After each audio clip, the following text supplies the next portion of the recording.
நம்ம ஆரம்பிக்கலாமா? பாரு, இரு, இது ரெண்டுல எது சரி இப்போ பார்ப்போமா? இந்த சா மேல புள்ளி வச்சா என்னம்மா? கா மேல புள்ளி வச்சா என்னதுமா? தா மேல புள்ளி வச்சா என்னதுமா?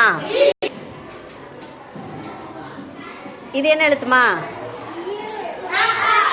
துணைக்கால். துணைக்கால் மேல புள்ளி வச்சு நம்ம எழுதுறோம் இருக்கு. அப்படி எழுதலாமா? அப்ப எது மேல புள்ளி வச்சா இரு?